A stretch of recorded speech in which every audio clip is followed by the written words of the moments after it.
I can't swear this early into the video because YouTube will likely demonetize me. And unlike some of the people that we're talking about today, I would actually like to keep my money. So instead of saying what I really want to say, I would just say that this behavior is truly a mind fork. I live in California, so I did set an alarm for 1 o'clock last night for online ordering, but everything that I wanted was already sold out. I do have 2 more bags coming in the mail that Luis bought me. I got the backpack and I got the big tote. What happened to we can't afford groceries? Inflation is crazy. People can't afford to buy houses right now. So the economy is collapsing. Oh, but the pink purse market, it's thriving. So life is expensive right now. Groceries are high, inflation is high, everything is high, right? Why would the government ever take us serious when y'all just went and bought up that whole pink Coach collection? I am sick. All the videos that I'm seeing, why do y'all have handfuls of bags? What are y'all about to do with all that? I just feel like the greed is insane. We are not proving to the government that we can't afford nothing when we're doing stuff like that. I think that's insane. So then why are we waking up early to line up in a store and buy an entire collection of the same purse? I understand grabbing the one that you want and then leaving, but that's not what people are doing. She's got like 5 wallets and like 20 bags. He's got all these, a bunch for no reason over here too.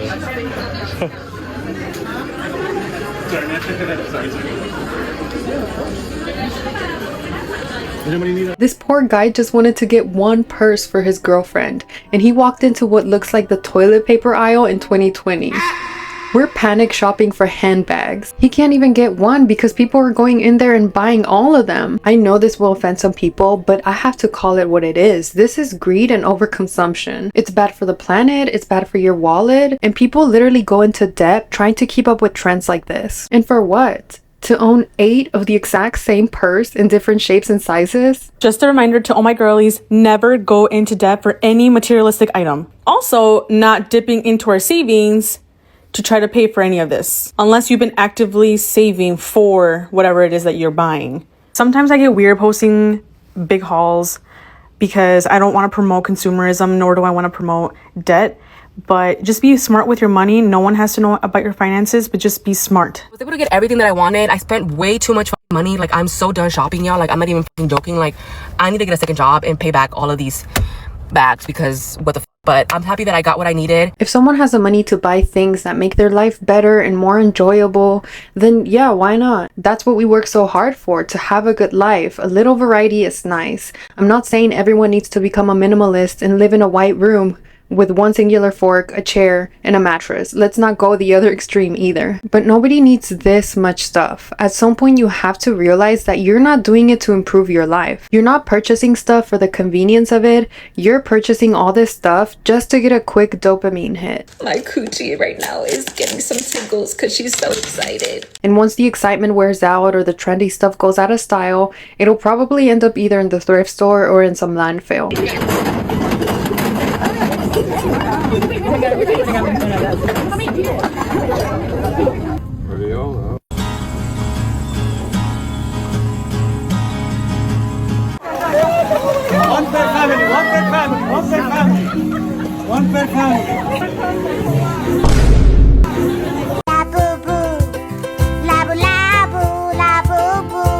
Best case scenario, you can return some of the stuff, or you could sell some of the stuff that you don't want anymore, but you'll probably only end up getting a fraction of what you actually paid for it. I'm legitimately convinced that some of these people just need a hobby, something that will actually stimulate their brains, because shopping should not be a recreational activity. I want y'all to understand something about retail in general. People are going to go and buy stuff because they're told to. All right, keep in mind, in 2004, I was 20 or 21. We did not have social media the way like y'all use social media now. Right now, you guys are being like, your brains are like being like infiltrated to like buy things, which is fine. You can buy whatever you want. You can enjoy whatever you want. Like, but here's the thing. When Susie goes and buys a bag, she's gonna bring the bag home. She's gonna put her stuff in the bag. She's gonna leave the tickets on. She's gonna walk around her house in it. And she's gonna go, I'm a mom with toddlers. What am I doing with a white bag? It's gonna get dirty. and she's gonna return it. Ellie, who is 78 and hates the color pink, got bamboozled into buying this bag because there's so much hype around it. She's gonna get home, realize everything in her wardrobe is gray and black, and it makes no sense for her to have a baby pink bag with a vaqueta strap. I guess I naively thought that the purpose of releasing a collection was to give people options, so that there was something for everyone in that color, style, or design. Are you a mom? Well, here's this practical and spacious tote. Do you like to go clubbing a lot? Well, here's this tiny purse that fits your ID and one lip gloss, etc. The idea was to buy the one that fits your needs and lifestyle, not the entire display. You heard it here first. I woke up at 3 in the morning just for this drop, drove a whole hour away because I was dedicated to this drop, this powder pink drop this year. Last year I wasn't able to get my bag, but baby, this year I secured the bag. Don't play. I started off with the Terry shoulder bag, and then I went a little crazy. I started looking around and I was like, but unfortunately they didn't have the Molly toe bag, so I went with the second best option, the Rowan in large and medium. Don't play. Retail price for the large Rowan was $375, but I got her for $249. I secured the Nolita as well. She's so cute. Of course, the Terry needed her little sister. Terry shoulder retail price is $325. Money comes and goes, baby, but you know this collection is never going to come back. And also the resellers are going to be outrageous. Just pick one or two. Nobody needs this many purses all at once. These companies don't even have to try anymore because people are basically standing outside, lining up, saying, please take my money. Are there any left? There may be one. Okay, it's $500, you have no choice of carrier, the battery can't hold a charge, and the reception isn't very— Shut up and take my money. Why haven't we learned our lesson yet? Why are we still this easily influenced by these materialistic trends and scarcity tactics? These companies have you guys in a chokehold. This is what makeup overconsumption looks like, by the way. This is not cute. This is not aesthetic. It is a lot of mess to deal with, and there's no way I'm actually gonna finish using up all these products before they expire. Please consider twice before you buy any new makeup just because it looks cute and trendy. I do not need this many blushes, for instance. Overconsumption greed is genuinely disgusting, and the fact that it's been so normalized now because of social media. We see these influencers constantly trying out the latest eyeshadow palette or trying out the latest lipstick, and we get the urge to buy it as well because we're like, oh, this is gonna transform my life, this is gonna make me look prettier. But none of these products, no material in the world will help you fill that emptiness inside you. Material, makeup, clothes, none of that will help you feel better about yourself. It will only give you dopamine for a few minutes, and it will literally wear off, and you'll just feel worse and grossed out by the overconsumption you are doing. So yeah, I hope you reconsider twice before you buy any makeup product out there. It is a waste of money, waste of resources, and it is harming our planet. And I guess someone with a shopping habit could also keep all the things that they buy, but that'll only take up valuable space in their home, especially with how fast these trends come and go. If they keep everything that has gone out of style, they will end up with so much clutter, and that's not good either. I had $3,000 sitting on my floor. I get asked almost every single day on TikTok how many purses I own. Honestly, I have no idea, but I know that I own a lot. I understand wanting to spend money on things that you want. That's fine. I don't have a problem with that at all. I spend money too. And I understand wanting to get one of these purses. Honestly, they're cute. The problem is when people are so easily influenced by videos like these and they don't even think twice about going crazy and spending tons of money on stuff, trendy stuff that they never even wanted. Because the fear of missing out creates a sense of urgency, and they think they have to go and buy them all before it's too late. Oh my god, holy. No, I know, but this is really scary and we should not be driving like this.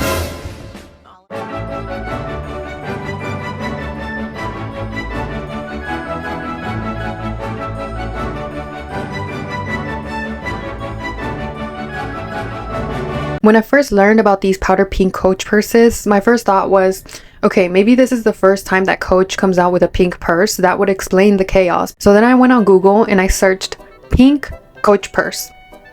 And do you know what I found? A shocking amount of pink Coach purses. The color pink wasn't invented in 2026. It's always been there. It's crazy. But the craziest thing to me is the Coach notebook. You only need 5 shoes in your rotation. So I want to know where everyone's getting their money, because who in their right mind is paying $289 for the powder pink notebook? Let me know. Why are we buying luxury notebooks? A notebook's whole purpose is to be ruined. You write in it, you spill coffee in it, you lose it in your backpack. Notebooks are not meant to last. Once you use it up, that's it. You'll have to get a new one. I'm convinced that half of these people buying these notebooks are too scared to even write in them because they're too expensive. I don't want to put all the blame on the consumers and the influencers that are creating all this FOMO, because resellers are a big part of the issue too. These resellers ruined this Coach drop, especially at the outlet. There's all this powder pink stuff that's sold out online, sold out in a lot of these outlet stores. Do not buy this from these people. Don't support this. They ruin this. Let them sit on dead stock. I'm sick of these people. Resellers ruin everything. Game consoles, cups, shoes, bags, etc. Don't forget about concerts. Coach should put limits, yes, but I don't blame Coach. I blame social media and the people overly hyping these bags and everything else. The only time I blame the company when it comes to drops was Starbucks with the bear cups. I'm gonna need us to be serious for a second. $500 for a mini Rowan. Y'all, can we be for real? After everything people went through this morning with this drop and the sites crashing, people not getting the items that they want, $500. I hope Coach does a restock and no one has to buy the item that they really want at this outrageous price. Girl, resellers are in Facebook groups trying to resell them for $850 to $1,100. It's ridiculous. I also blame people that are buying from these resellers because this bag is listed for $159 to $199. Who is out here paying $500 to $1,000 for it? And the company doesn't care that they're being resold because not only are they selling out, but it also creates even more urgency for people to get up early and line up in the stores to try to get something at retail price. And by the time they get in the store, the resellers have already taken everything. But you already wasted all this time coming here, you might as well buy something else. That was the craziest shopping experience of my life, y'all. Like, oh my god, these Coach girlies do not play. Got the white notebook and pencil case, which I had no plans on buying, but I was like, I might as well. And then I ended up buying 2 of the little like wristlets because I was like, why not? I'm here. And then I did get the denim Laurel, and I spent way too much money. Like, I'm so done shopping, y'all. Like, I'm not even joking. Like, I need to get a second job and pay back all of these bags because these companies know exactly what they're doing. The resellers are benefiting them too. But we all know that it's not just the Coach girlies that buy 8 purses all at once that are the issue. People will run to buy anything that's trendy or viral. And a lot of these people not only have a shopping addiction, they also have a gambling addiction. I'm talking about blind box toys. They're quite literally buying things without knowing what they're buying, or if they're even gonna like what they're gonna get. This is all of the dumplings I've gotten, so let's get the glitter. Okay, this is all of the dumplings I have, and let's open 6 more. 21, 22, 23, 24. I bought 24 dumplings. I'm gonna stop playing this game. It's a waste of money, but I like this toxic trait where I've gotta keep going until I get the glitter. If you bought 30 dumplings to get 1 sparkly one, it's not even special anymore. If you spend $200 to $300 to get it, that doesn't prove you're lucky. That proves you have a gambling addiction. Casinos use the exact same system, except that in a casino, you might actually win money. Not to encourage gambling or anything, but with this, you're not winning anything actually valuable. It's only rare because the company manufactured less of them. Think about it. It's not like actually valuable or special. You could probably order the same thing off of Temu. Actually, I found a Walmart listing where you could choose what color you want, including the rare ones. So to all the people that spent thousands of dollars and created so much plastic trash to get the glittery one, you could have just ordered it on Walmart. If every box had the rare toy, people would stop buying them. They don't want this one because they like it. It's literally all for the dopamine chase. I've seen so many videos of grown adults acting crazy over this toy, spending hundreds of dollars, screaming, crying. It has nothing to do with the actual toy. It's the emotional roller coaster that they're chasing after. Watching all these grown-ass adults scream and cry over a sparkly dumpling. These grown-ass ladies took a whole case of dumplings from that 7-year-old girl. It's really like, I don't understand. I'm not against adults playing with toys. I absolutely love squishies, as you can tell. But don't be greedy. Just because you have grown-up money doesn't mean you have to spend it all on a trendy piece of plastic. Leave some for the kids. And I just have one thing to say. What about the children? Can we talk about how all of these adults go to Five Below and just take all of the dumplings so that no other kids can get some? Okay, now we're gonna put all these back in the container so we can go home and unbox them. Like, I understand you can still have fun as an adult. You can still have hobbies that are sometimes aimed towards children. But can you just understand that it's really meant for children? Imagine you have a daughter and you're taking her home from school and she wants to stop by Five Below before you get home. And all she wants is just one single dumpling. And she can't even get that because some adult decided to come in during the day and just take them all. And this isn't just the dumplings. Like, I've gone into stores and you know how they have the new Pokemon machines at the front of the entrance? I've seen time and time again these grown adult men at the machine when I walk in, and they're still there when I walk out. And they are just clearing the machine of all of the Pokemon cards that they have in stock. And again, I get that there's adult collectors of Pokemon, but can you leave some for the kids? Honestly, they just want one dumpling or one pack of cards, and you guys can't even let them have it. Like, congrats, you found one sparkly dumpling out of the 30 that you bought. What now? Seriously, like, what are you gonna do with it? For a lot of adults, buying children's toys is a way of trying to heal their inner child. It's a form of self-care. They buy themselves stuff that they wanted, but they could never have when they were kids. I know that's definitely the case for me. And there's nothing wrong with that. Letting yourself enjoy things that bring you comfort or nostalgia as an adult is normal. Sometimes it feels good to give yourself the little things that you missed out on. When I was a kid, I wanted one of these so badly, and my mom told me, no way, too obnoxious. But now, I'm an adult, and I have adult money.